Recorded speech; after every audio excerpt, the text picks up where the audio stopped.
Hi, Tumi. Welcome to another episode of Meet Me in My Corner. I am Dr. K and I'm your host. So, we're still continuing our journey to the aisle. And for this episode, I have someone who's quite exciting to have here because she is one of the people, if you're lucky, that you can meet before your journey to the aisle because she would assist you in either planning your wedding and having an idea of how you plan your wedding because she has an amazing event that is curated for that.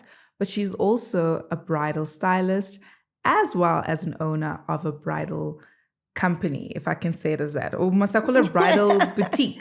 Bridal company is right. Yeah. Yeah. And actually, I've titled this episode Say Yes to the Dress. So, Tumi, lovely to see you. Thank you. Are you for happy to having be me. here? I am happy to be here, Chommy. I love that you know that. Okay, so Tumi Deane-Makhu is a renowned bridal stylist and an entrepreneur based in South Africa, obviously.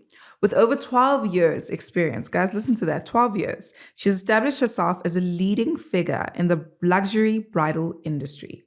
As a visionary, as well as the CEO of Diamond Love Bridal Couture, Tumi is dedicated to crafting exquisite wedding gowns that not only enhance a bride's beauty, but also reflect her unique journey. Beyond creating stunning bridal attire, Tumi is passionate about empowering women. Through her Miss to Mrs. Bridal Experience initiative, she provides comprehensive support and guidance to brides-to-be, helping them navigate the emotional and logistical aspects of wedding planning. With a focus on personal growth and transformation, Tumi creates a nurturing environment for women to embrace their new chapter. But beyond that, okay, Tumi extends her influence as well as in the mentorship and speaking aspect of her life. And she inspires women to pursue their dreams with confidence and resilience. You're very confident and such an elegant lady to me. Thank you. Lovely to have you here. I'm excited. I'm excited to get into this conversation. I think the journey to the aisle, the yes to the dress, there's so many aspects. So I'm excited. Yeah, and you're really plugged into this journey, right? So how Tumi and I actually found each other. She found me actually. Yes. She found me. And she didn't know that I had actually gone to her bridal boutique prior to her finding me. But the reason why we actually connected was because I shared a personal experience where I felt a little bit discriminated against for my size by another bridal boutique. And I put that out on Instagram because you know me, I am a sharer, all right? And she found that and, she contacted me and she just wanted us to have a conversation on Instagram around, how African women, Black women particularly, navigate the bridal space, the bridal wedding gown space, right? And what they feel are the limitations, what they think should be introduced, and how can bridal boutiques be better in, honoring, our different sizes, our different shapes, and also our different cultures, right? Yeah. I love that. So what actually made you want to come to the forefront as somebody who's also a bridal stylist? I think given the fact that I've been doing this for 12 years, it's been a journey, and the industry does change, but it doesn't change. So a lot of the times, I would say a lot of stores are not owned by Black people, number one. Yes. A lot of the Black people do prefer to shop in stores that are not owned by Black people. So that's the one. Okay. It's always been like that. And I'll tell you a little story around how I've taken at least 10 years before people actually understood that I was behind the brand of Diamond Love Bridal. For the longest time, I had to stay behind the scenes and simply manage the store and build the brand because I didn't want that, that perception of immediately the person steps in and they're like, oh my God, no. There's going to be problems because I'm coming to a store that is Black owned. They come in with that mentality in mind. And because I've taken the time to build the brand, not for me being the face of the brand, but building it almost like a Chanel and not, build the brand, make it out there, make it likes, put the service together, make the systems work, put in the work when it comes to that, train the staff. People now trust us. Remember, it's an emotional journey. It really is, yes. It's an emotional journey. Yes. Yeah. So already you come in and you are nervous and you're going to give me your 20K. You want to be giving it to somebody that you trust. So I wanted the business to speak for itself and not about Tumi. And I love that. But I think it's quite important that you raise the point that, not a lot of people trust in Black-owned bridal businesses. Do you think that that's the case because white weddings are not typically our thing? Yeah. So you would think that the people who have white weddings, white people of, who are not of color, would be the experts in that regard. Do you think that that's actually why there is that hesitation when it comes to Black-owned bridal boutiques? I think yes and no. Okay. I think entering the space of the bridal industry, it took years because I'm not a designer by profession. I simply got into it because I love fashion. So, and I got through it because when I was buying my own wedding dress, I was also frustrated. I was like, okay, these people don't get me. I'll tell you a little story. My wedding day became a nightmare. You have nightmares after. There's something called, it's not like remorse buying, but it's like the disappointment that you get after the actual wedding. Because every girl has a vision to say, I want to look like this. I want to walk down like the aisle like this. I want my flowers to be like this. When I went to collect my dress from a very popular wedding dress shop, very well known still, I went there with my shoes. My dress had a lot of lace at the bottom. Nobody bothered to check that my shoes would actually hook on my dress as I walked down the aisle. I don't have a video moment showing me walking down the aisle because it was a disaster. It was a complete disaster. Like I would walk 2 steps, the shoes would hook, would have to stop, kind of undo the shoes. So, you dream of this beautiful, seamless walking through. Yes, through. Because I won't lie to you, that is like one of my big moments that I really want to have. Yes. I want, and even the venue that I chose it because they have doors before you walk down the aisle. So I really want to have that grand entrance. And as you're saying, you want to almost like float towards your groom. Exactly. Right? So that was taken away from you. Stumbled. I struggled to get to him.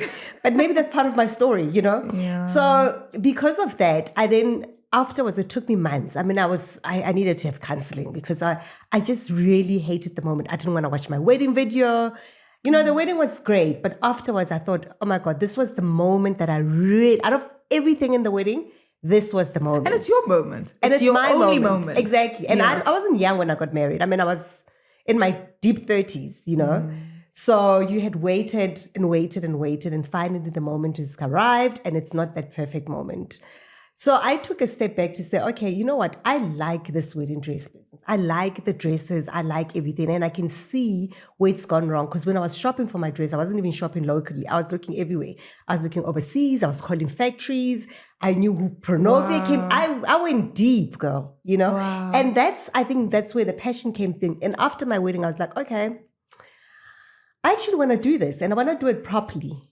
And I want to teach women. And I want to empower women. And I want them to have the best day without any remorse. And I want to tell them, if you don't have enough money for flowers, go look good for yourself. Yeah. Put yourself first. You know what I mean? Yeah. Because even if you serve us the best meal, we're going to remember you and your dress. That's true. We don't really remember. That's very, very true. What the lamb shank or whatever, and the use and the dance. No. We remember the bride. We remember the bride. You remember the bride. And I think I love how you have shared that, it comes from a personal experience. Because I think that, a lot of things succeed when it comes from a place where there's passion there. Yeah. Right? Because you're passionate about the fact that you don't want another human being to have the experience that you had. And I think that's why you've curated, your bridal boutique and the experience in the way that you have. Because I won't lie, guys, I was very impressed at your bridal boutique. I think I told you this, Yes, right? yes. I was very, very impressed. And I was impressed that it was Black-owned, by the way. I felt more safe there. I felt very safe there because there was an understanding of my personality. There was an understanding of my body. By the way, there was a huge understanding of my body. So not to go too deep into the story, but the personal experience I had with the other bridal boutique is that it felt like somebody who looks like me, who has my body shape, should not be looking for a dress anywhere near them, and I would not be accommodated, And it was very bizarre because I had been to 2 bridal boutiques prior to actually going to them, or 3, and I had been able to fit in dresses. They had some sample sizes that would fit me. And if they didn't, they made a plan. Yeah. But you really make a plan. Because what I like about you, you have a lot of dresses on the floor that are quite a wide range. So I don't feel limited because of my body shape.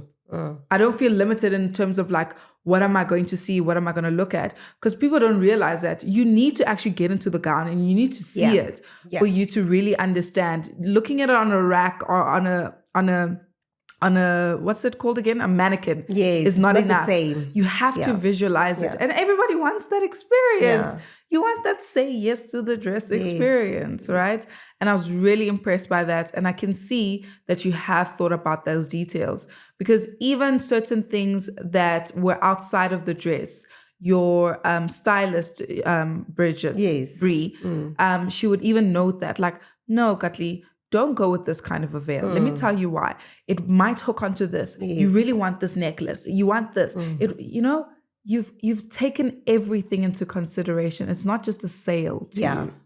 Yeah. And it's an experience. And I always say to Bridget, we don't sell dresses. We almost sell a dream and the experience. And we want the experience to encompass you, from you to your lobola, to meeting your man. It must be a full story to say, I did find my dress. And we are not perfect. We've made a lot of mistakes. I can tell you that much. We've made a lot of boobies. We've had brides come in, brides cry. We've had people shouting at us. We've had people say, I'm going to sue you. And that comes with growth. And you're able to go back and say, where are the learnings? What can I get right? And also bringing in a wide range of dresses. We also had to do that because we realized that we can't serve a certain look only throughout South Africa. Every store will have a 6, 8, 10. Yes. Every store. But you don't have a 14, 16, and you don't have 18. a 14, 16, 18, It's a big challenge, like we spoke about previously, that the investment in wedding dress samples is a lot on stores. And I understand that. But I think we can, as an industry, put a little bit of effort because we are living in South Africa. Exactly. Women here are rather big. We're not in Europe. We're not in Europe. Yeah. We're not in Europe. Yeah. As much as we import from Europe, we're not in Europe. And I think the challenge with that is that as businesses, when I buy a sample size that's above a 16, I pay more. You don't know as a client. The same design, the sizes from 16, 18, the store pays more. So the stores are like, if I can move more size 10s than investing in an 18, what's the point? I'll take what I take. So there's a lot that behind the scenes that people don't understand. Yeah. And also educating people, because some brides come in with one idea. I just want a mermaid dress. And not every Katleho or Nomonde or Tumi will fit into a mermaid dress. Some people, your body shape just says A-line, but I need to take you through the journey from your mermaid, see yourself in the moment, right? No, it's not the one. Yes. 2, you seeing yourself in an A-line that is like, oh my God, this is actually my style. But I need to do it in a way that I'm not degrading you. And you actually involving me in the decision, because I think another thing is what I also felt with that other experience is that it was like I didn't have an option. Yeah. You've created the option. So you say, okay, I do have a sample size that will fit you in the mermaid. We'll put it on, but I can promise you with your body shape, not body type, because sometimes like we're all different shapes, right? Yes. Like, funny enough, I don't really look that great in an A-line. Yeah. And you would think I would, but in actual fact, it doesn't give me the look that I want. So it will make me look like a princess, but I want to look sexy on the day. I want to look sexy, right? And having people like you who want to involve the client in the experience, where it's not like you are enforcing your opinion. Yeah. In actual fact, you're guiding somebody. I always say this even with makeup, because I used to be a makeup artist and I used to do makeup artistry on brides. And I would never put myself above them just because I know how to do it. Because we're collaborating with each other. Yeah. So you have a look in mind, and now you have now outsourced me to come in to assist you in getting that look, right? It's not my place to change your view. Yes. It's my place to guide your view, right? 100%. Okay, while we're here, let's have a little bit of fun. Okay, so we're going to play a little bit of this or that, right? Looking at dresses, because you are a bridal stylist. Okay, so you'll tell me which one you prefer out of the 2 options. Okay, a full satin dress or a beaded dress? I would say both. Beaded dress for the night, satin dress for a chapel. Okay, why? Because satin is more classic, and satin is something that it's been there since the 1500s. You will have those wedding photos for a lifetime, and you will still enjoy them. Beaded dresses, they come and go. They're not my fave. You know what I mean? Lie. They and some people do like bedazzled, but I think if you are going to go with the bedazzled dress, rather make it your second option if you can afford it, because then you will get the both of at night, the reception, the lights, the shine. Yes. You get that. Okay. But for a classic, it especially for your wedding photos, remember you're going to have those for a lifetime, and you want to show your kids, you want that, you don't want them to say, oh mom, what stones were those on your dress? And people don't understand, stones in the light, in daylight, actually look dull. Yes. So you actually don't get the effect, right? I love that you said it that way. Maybe that's why I don't like beaded dresses, because normally I probably see day photos and I'm just like, it just looks off. It doesn't look expensive, and it can be very expensive, but ironically enough, it doesn't look expensive to me. Okay, so I like full satin dress. Okay. Yeah, I actually got a full satin dress. Okay, long dramatic veil with horsehair, or short wedding veil? Long dramatic. How long are we going? So beyond the train? Way beyond the train. Okay. The drama is good, especially if the venue allows for it. Yeah. If the venue allows for it, go for it. Yeah. And also, guys, check the aisle.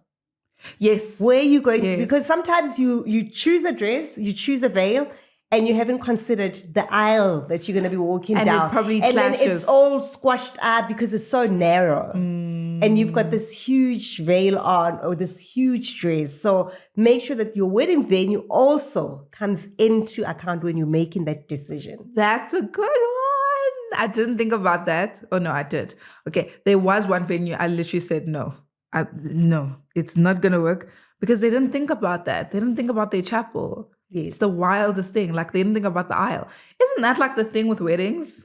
It is. It is. Guys, it is. I promise you being there, the party, you are not the wedding. The wedding is the bride. Me walking down the aisle. Okay. So would you rather get a 2-in-1 dress, or would you get 2 dresses? I would get 2 dresses if I can afford it. number one, because it's my day. If I can afford it, I'll get 2 dresses. If not, I would definitely get a 2-in-1, because it does give you the option of getting, similar but 2 looks, 2 distinct different looks. Yes. But if I can afford it and it's an easy budget, I'm still going to have a life. I'm still going to have a good marriage after buying the 2 dresses. Then yes, and you can hire 2 dresses. Yeah.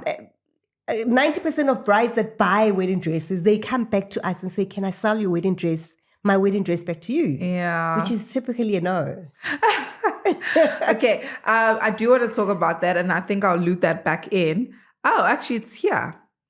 Rental or bought? I would say rental. In the time that we're living in, girl, rent your dress. Yeah. Unless you have, this is my dream wedding. I have budgeted for it. Money's not the issue, and I want a brand new sparkling dress. That's just for me. When you're renting a wedding dress, you're not renting something that's, full of threads and whatever. It's dry clean. Not yours, yeah. No, we literally change our samples quite often. Yeah. And a lot of people often say to us, "But you guys always have a sale on."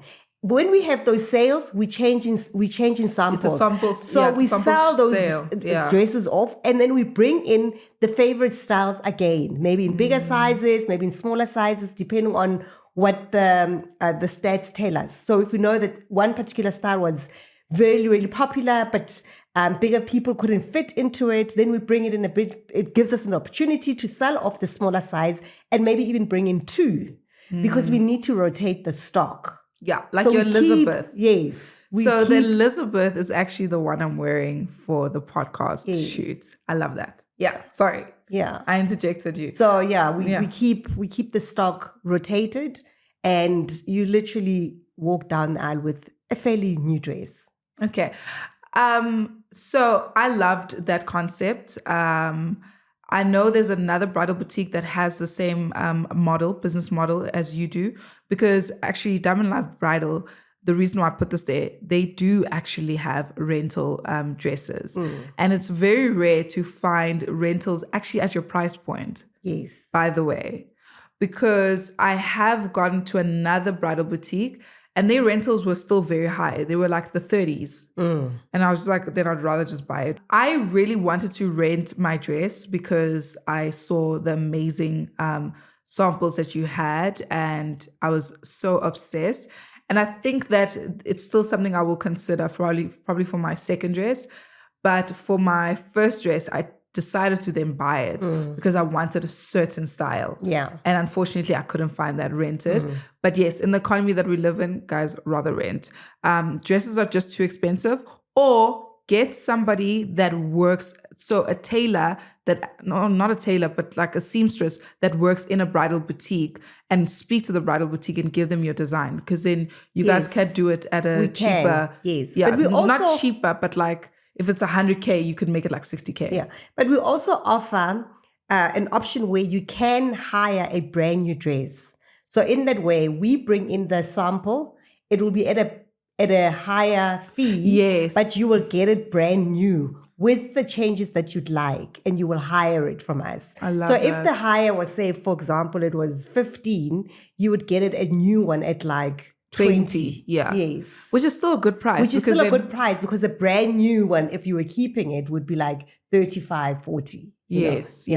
I like that. Actually, I really like that option. Okay, cool. So I want to go back to speaking about you, madam. Okay. And then we're going to go back to speaking about Diamond Love Bridal. But what's the one word that you would say best describes you? Sure. Best describes me. Let me come back to today. It can be for today. Let me come back to that. Would you say stylish? I guess a lot of people would say. I would say stylish. I would say tenacious. I would say a hard worker. Definitely. I get a lot of people that say to me, "You're such a hard worker. You toss a lot of people." But I see myself, I guess, in more than one word. Okay, that's fine. I often affirm to myself that I'm beautiful, I'm powerful, you really I'm are authentic, I'm stylish, and I'm enough. I'm enough. So maybe that's the word. You're Yeah, enough. Because you yeah. encompass all of those things, Yeah. right? I love that. Okay. And looking at that, right? That you're beautiful, you are intelligent, you're confident, you're hardworking. How do you think young Tumi would view you now? Young Tumi would be proud of me Mm. because I think I learned at an early age to celebrate all my wins. In my family, I was one of the only people that could ice skate. And I used my tuck money to go to Carlton Center to learn how to ice skate. And I celebrated that small, yeah. That was really interesting. Yeah. You're so interesting, I took myself through varsity, through waitressing. I waitressed for 4 years full time. Wow. Yes. So I learned to really put into me and really invest in myself. And I celebrate all my milestones. Yes, I love that about you. I mean, I literally, if I could have a birthday throughout the year, I would, because I don't see why people don't even celebrate their birthdays, you know? Yeah, so I'm that girl. Okay. Yeah. I love that you say that because in my first episode, I actually speak about how this wedding for me is how can I say, a commitment to myself to start celebrating myself. You know, because a lot of people will say to you, oh, why would you have a wedding? Weddings are so expensive, just that one day, whatever. And I'm just like, no, I haven't celebrated a lot of things, you know? Yeah. And I have seen, because I mean, I do follow you on Instagram.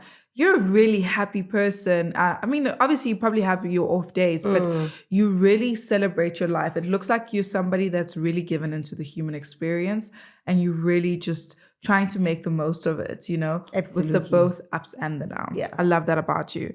Okay, so was getting into the wedding industry always part of your plans? No. Okay. I was a corporate girl. I was at Deloitte for 7 years. Marketing, PR, training. I've gone into eventing. I've worked on the World Cup.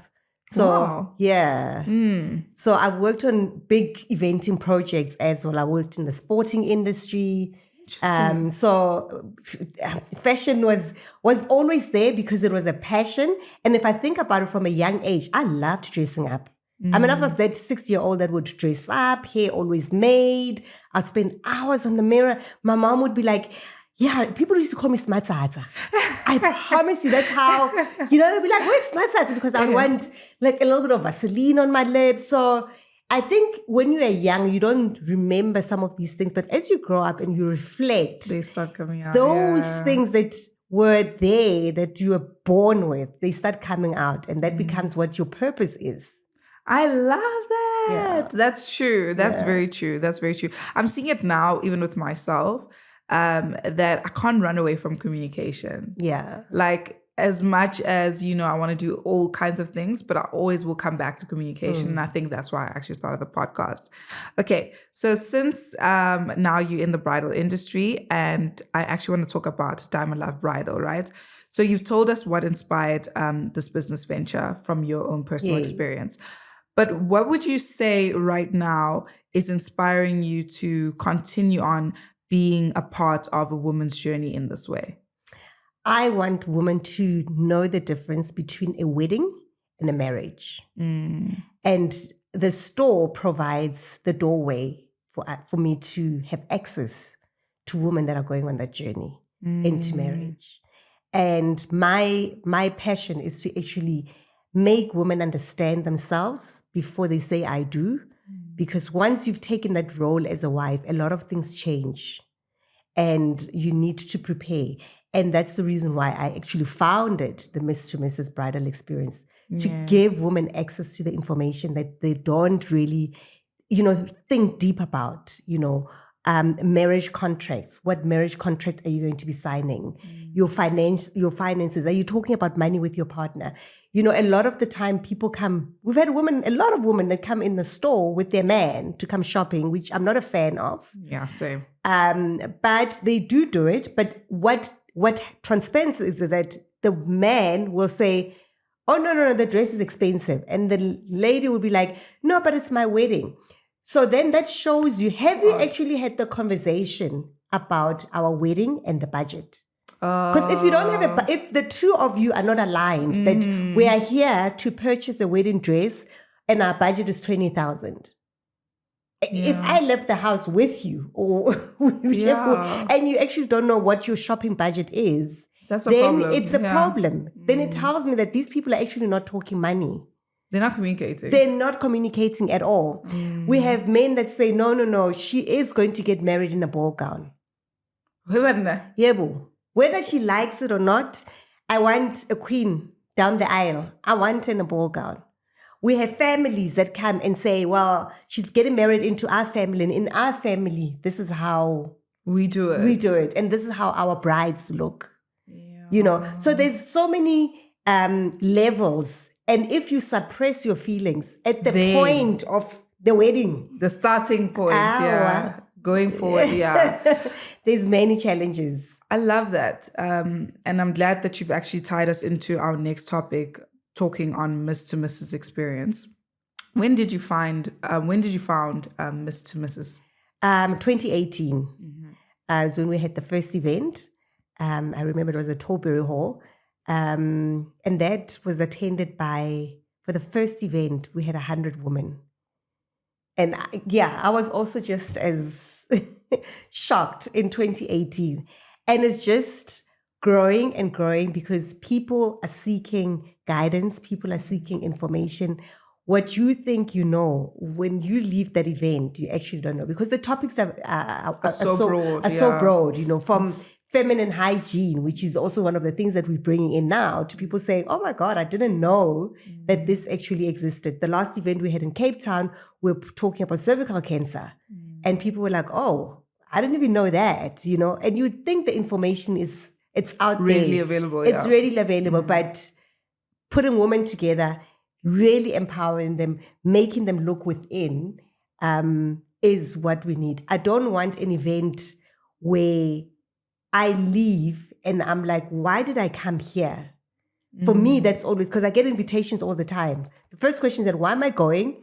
2, if I did go, what did I learn from here? Because our time, you can't buy back your time. No, you can't. So my passion with the Miss to Miss is that I need to make it an experience that women truly leave educated and empowered. They've learned something, if not 2, when they leave. I think, I totally agree with that, because I also do curate events, but I curate events for mommies and so forth. As you say, the information you'd think is readily available, it actually is, but people don't know how to access it. Exactly. Or people don't know how to understand it and, package it for their understanding or for their lives, for it to have the value that it should have in their lives, right?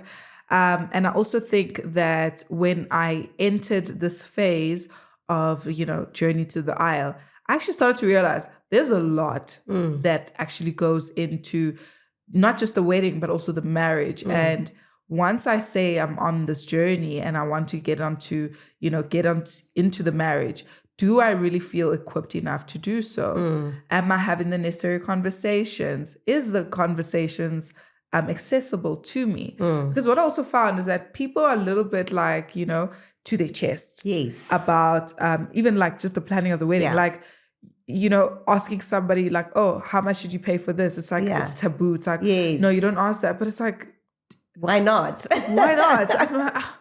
I mean, why not? Like, why are we so, so closed off when it's something that we should just be I'm not saying like, go out there and just paint it on your chest. I paid this and this and this. I understand finance is always a very tough topic, a sensitive topic.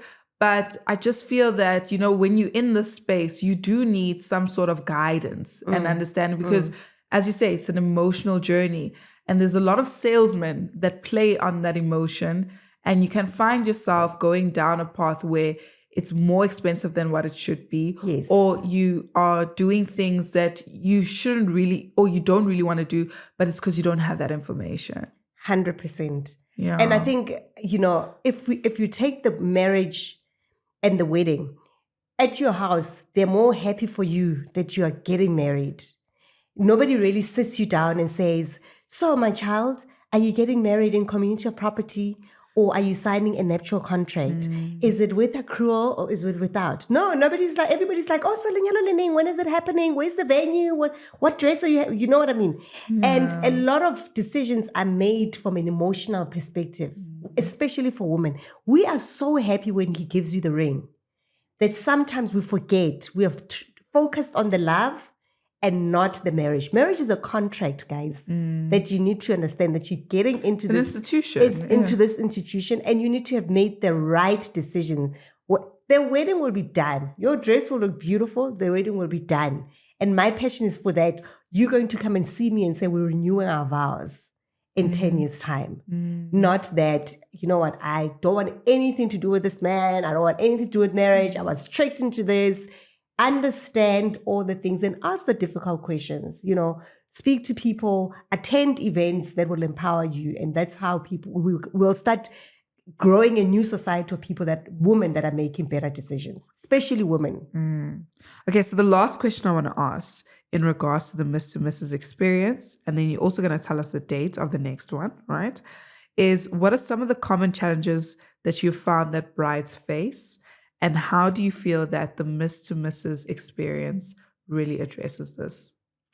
Okay, so with the Miss to Mrs. experience, what I've found over the years since 2018, the biggest challenge that women face is communication with their partners. We are too scared to unpack the hard decisions. We are too scared to unpack the hard conversations. I've had women when they come to me and say, because I also do coaching for women. Okay. And I ask them, do you know how much your partner earns? And they're like, no, because he takes care of everything. You know, understanding that, yes, he takes care of everything now, but there's mjolo out there. Yes. So girl, make sure that it's uncomfortable, but equip yourself to have the uncomfortable conversations. So that's one of the biggest challenges. Money is a big challenge with couples. Money is a huge challenge because remember, the life that we're living now is the Instagram life. You think people are living this lush life. They're always on holiday. They're always, you know, and then you want to create that because you're not getting married. You now want that life. You want immediately, you want like instant oats. You want the big house, the big car. And life is not like that, you know? And once you understand who you are, and I think it starts there. Once you understand who you are as a woman, you know what you want. And you know what you want, and you have a vision for what you want, and you can tell your partner your vision. I stress this and I say, tell your partner your vision. Tell them how many kids you want or you don't want. You know, discuss where you want to live, the kind of life you want to express. You may not be having it now, but it is your vision, so that they understand. Not him coming back and saying, no, but this is not who I married. This is not who I signed up for. I didn't think Atlejo was like this. I didn't think you'd want this, because you've now sold him a dream. You've sold him this perfect wife that will cook pap every day. I don't even get involved in the pap. I know. Same. Do you know? I know. You know what I mean? And I'm not I will make the meat. You know, even when I go to my in-laws, they know me. I would like, guys, can I make the shame? Can I make the meat and the sides, you know? But that's who I am. And my partner knows that. I don't like attending funerals. So I'm not going to attend every single family member's funeral because it's his family. We talk about it and he's known that. You know, you may also be faced with different challenges. I mean, in my marriage, I faced a miscarriage, which took a knock on our relationship in terms of communicating. Because when you go through that, even years after marriage, you go back into yourself and you think it's your fault and it's your body that's let you down. So you feel isolated. So you feel isolated. So that if you don't have a strong communication base, that's when couples start drifting apart. You know, I think so. It's a lot, but I think women need to start looking within. And also healing our traumas before you get married. That's another issue.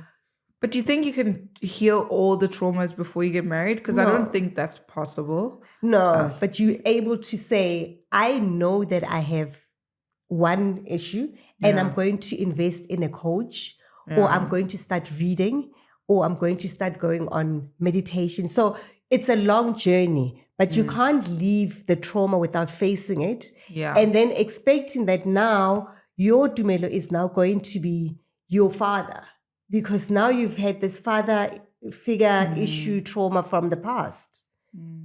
You know, and men complain about that. They say, you know what, I feel like I'm the father, I'm the provider, I'm the husband, I'm the lover, I'm everything. I'm also overloaded because this person cannot also deal with their issues. I completely agree with that, right? In terms of the fact that you need to be self-aware, so that you can start picking up on certain things.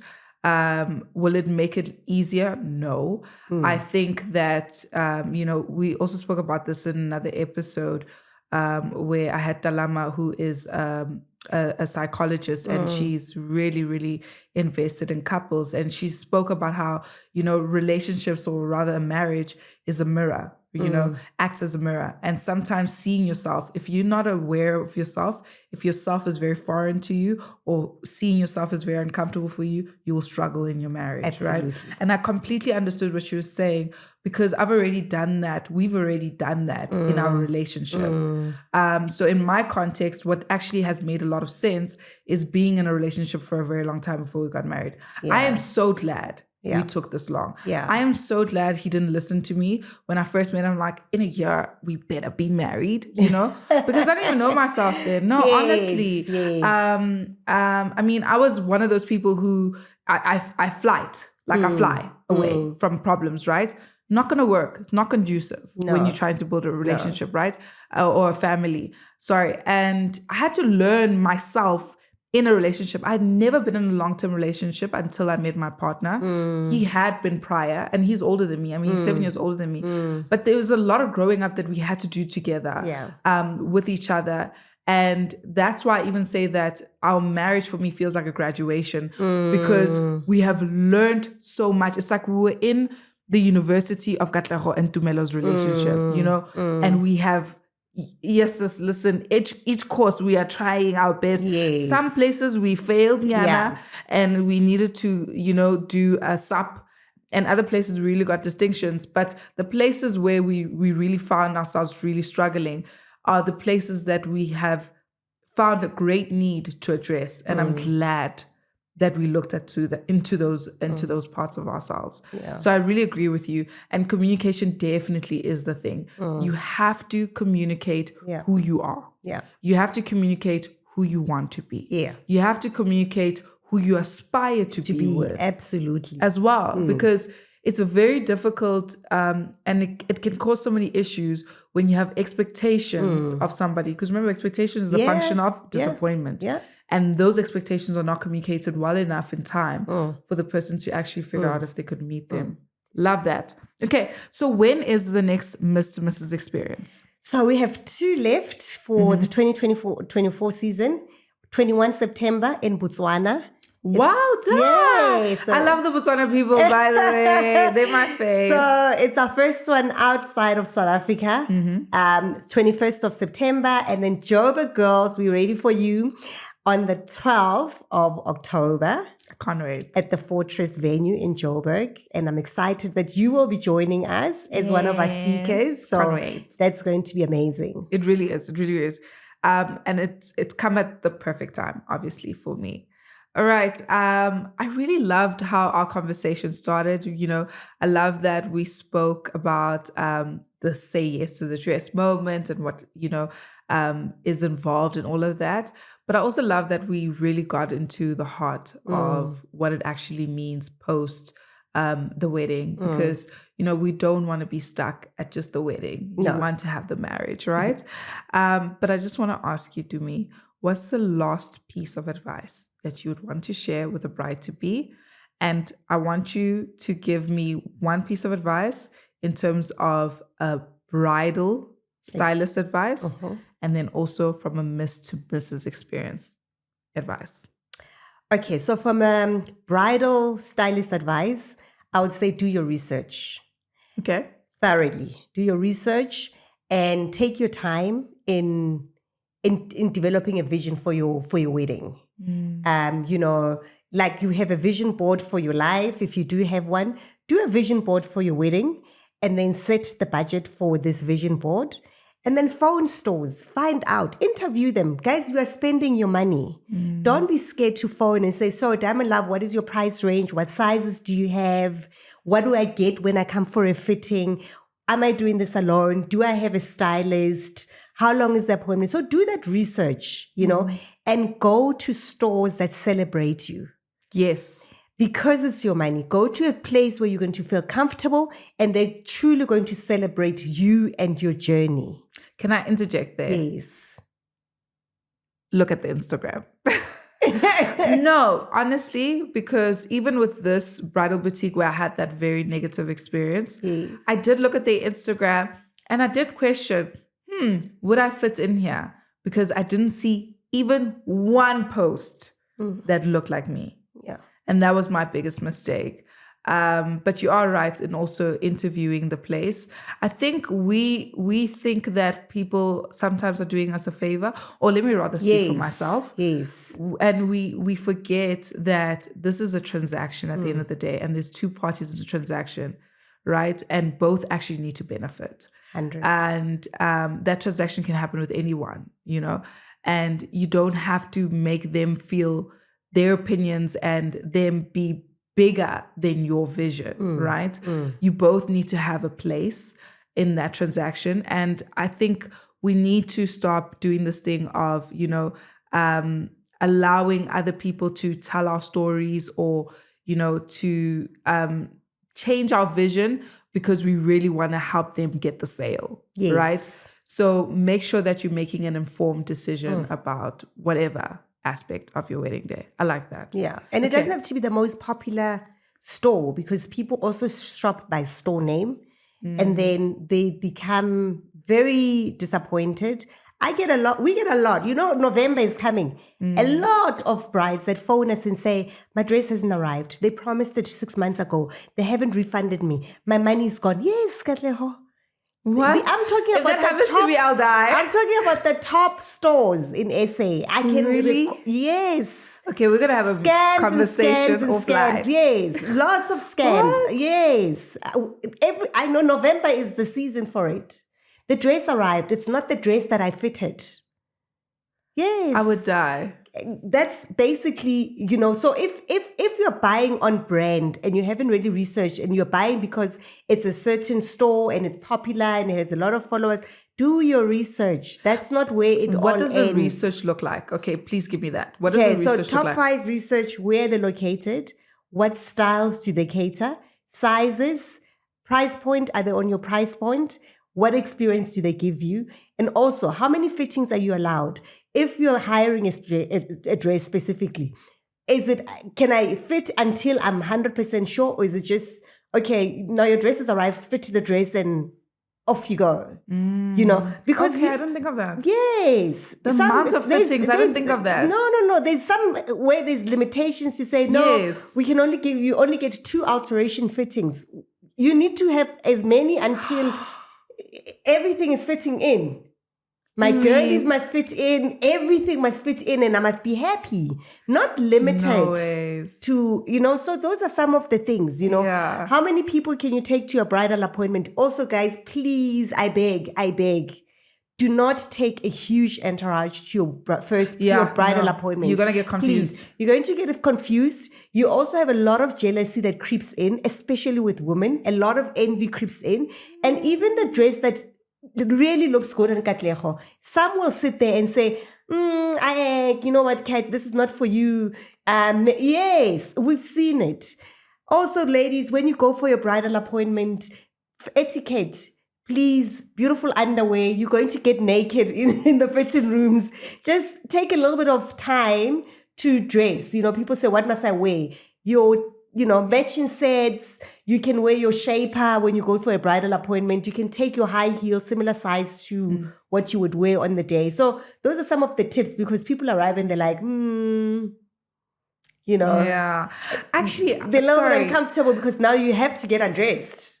Yeah. And you don't look, Sure, you put really together. open up another thing. But I think those are really good points, really, really good points. I didn't think of that, right? Yeah. I didn't think about the fitting thing. And look, I've seen it on Instagram, I've seen it on TikTok where brides literally have disasters and they're shocked. Like there's a lady who spent a lot of money on her dress. I think it was close to $1 million. No, I'm not even joking. Yeah. She was a Nigerian lady. Yes, I think I saw that. You saw it now? Yeah. And she got her dress in like England. Yeah. Big Yeah. boutique store. Didn't even meet the designer. The designer was mean to her, made her pay for a sketch, which was very expensive. And then in the end, she got a terrible dress. She cried. She literally only got her dress the day before her wedding. And it didn't fit her. It was not the right shade. It was just, Everything was off. Everything was off. And then she had to actually go get another dress made on that day. And luckily Nigerians are out of this world when it comes to that. And they snatched her up and she had a beautiful wedding. But that must have been traumatizing. Yeah. Thank you for that. Yeah. I really appreciate that. And also communicate, guys, sometimes when you're filling in that form, that consultation form, just be honest. It's not a trick when we're asking you, so what is your budget? Where's your wedding? Because when I'm asking you, where's your wedding? I want to understand, are you having a beach wedding, a village wedding, a wedding in Sandton? We need to know so that we also can guide you to say, if it's a beach wedding, okay, girl, this bedazzled thing's not going to look good on the sand and the beads. Maybe this is the kind of style that you can look at, So that information helps us as well. If you know that I'm getting married, I have to be in Limpopo on Sunday, and then I have to be in Soweto on Saturday, and they both want me to arrive in your dress, and you've hired the dress. Don't lie. Say, because we're going to see when the dress is returned, and there's a lot of damage and what, discuss those things so that we know we can filter in dry cleaning for you. You can go again looking good, beautiful, not stained dresses on the second day. There's a whole lot of things that come in where people are not honest.